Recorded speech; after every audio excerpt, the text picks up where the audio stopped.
एक बार समीर नाम का एक फोटोग्राफर जंगल में फोटो निकालने के लिए जाता है। वो फोटो निकालते निकालते एक गुफा में चला जाता है। वो फोटो निकालने में इतना गुम हो जाता है कि उसको पता ही नहीं चलता कि वो गुफा के अंदर खो गया है।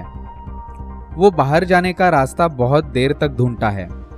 ढूंढते ढूंढते उसे 4 दरवाजे दिखते हैं जिनका इस्तेमाल करके वो गुफा से बाहर निकल सकता है।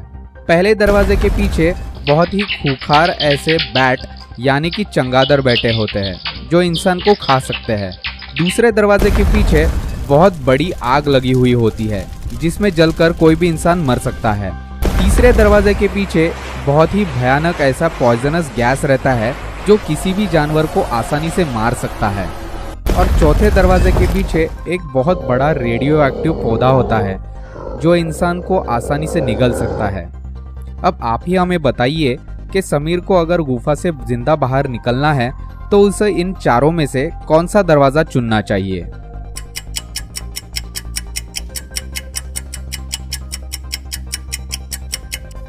इसका आंसर है कि समीर को तीसरा दरवाजा चुनना चाहिए जिसमें पॉइजनस गैस है और जो जानवर को आसानी से मार सकता है। पर समीर तो एक इंसान है, इसकी वजह से वो तीसरे नंबर के दरवाजे से आसानी से बाहर निकल सकता है।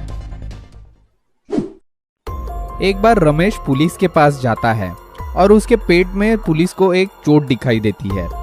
रमेश पुलिस को कहता है कि जब मैं अपने दोस्त सुरेश के साथ रास्ते से जा रहा था तभी किसी आदमी ने पीछे से आकर मुझे पीठ पे गोली मारी। मेरे साथ मेरा एक दोस्त सुरेश भी चल रहा था। खूनी ने उसे भी गोली मार दी और वो तुरंत ही मर गया। मैं इतना डर गया था कि मैं भागते भागते सीधा पुलिस स्टेशन में आया। रमेश का ये बयान सुनकर पुलिस रमेश को ही सुरेश का मर्डर करने के लिए जेल में डाल देती है। क्या आप बता सकते हैं कि पुलिस को कैसे पता चला कि रमेश ने ही सुरेश का खून किया है? आप अपना जवाब हमें कमेंट सेक्शन में जरूर बताइए।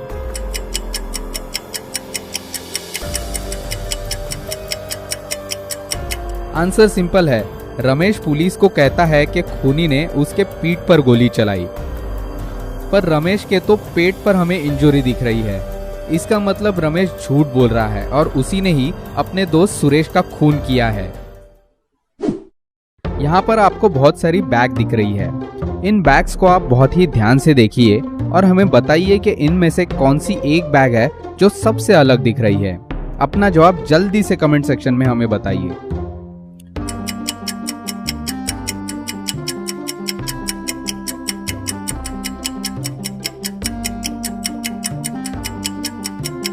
आंसर ये है कि सबसे अलग दिखने वाली बैग ये वाली है।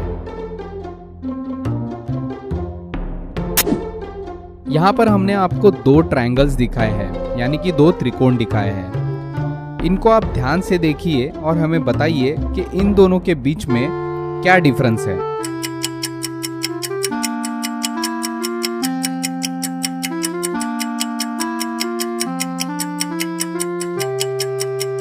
आंसर सिंपल है। अगर आप राइट वाला ट्रायंगल देखेंगे तो आपको दिखेगा वो थोड़ा सा मुड़ा हुआ है और यही है इन दोनों के बीच का डिफरेंस। यहाँ पर हमने आपको 3 मैच स्टिक्स दिखाई है, यानी कि माचिस की तीलियां। अब आप ही हमें बताइए कि अगर बीच वाली माचिस की तीली को हमें हटाना होगा तो हम कैसे हटा सकते हैं। पर यहाँ पर एक कंडीशन है कि उस बीच वाली माचिस की तीली को हम छू नहीं सकते।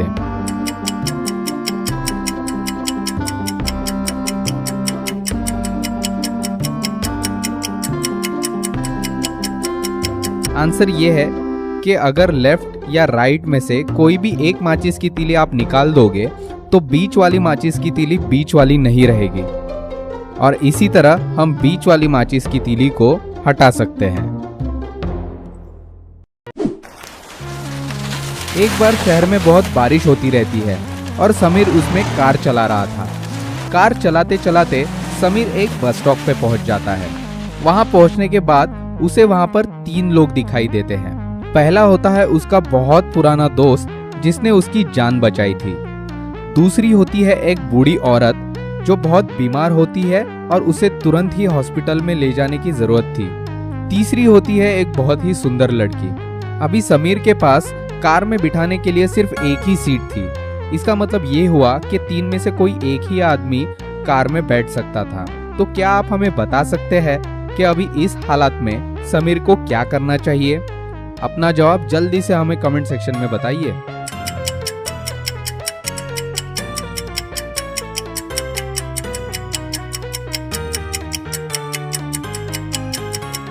आंसर सिंपल है।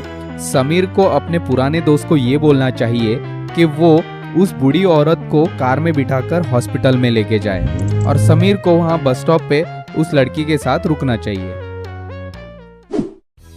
हमने आपको यहाँ पर एक पिक्चर दिखाई है। इस पिक्चर को ध्यान से देखकर हमें बताइए कि इसमें एफ कहाँ पे है।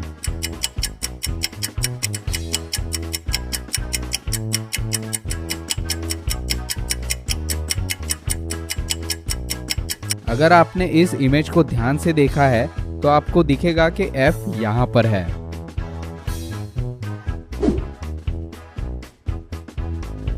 यहाँ पर हमने आपको एक पिक्चर दिखाई है। इस पिक्चर में 2 औरतें एक दूसरे के सामने बैठी है और उनके सामने एक बच्चा भी खेल रहा है।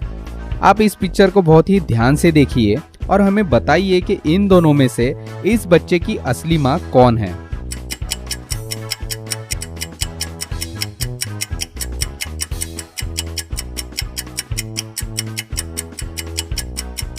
आंसर सिंपल है, इसकी माँ है लेफ्ट वाली औरत, क्योंकि छोटे बच्चे कभी भी खेलते वक्त या कुछ भी करते वक्त अपनी माँ की तरफ ही मुंह करके बैठते हैं।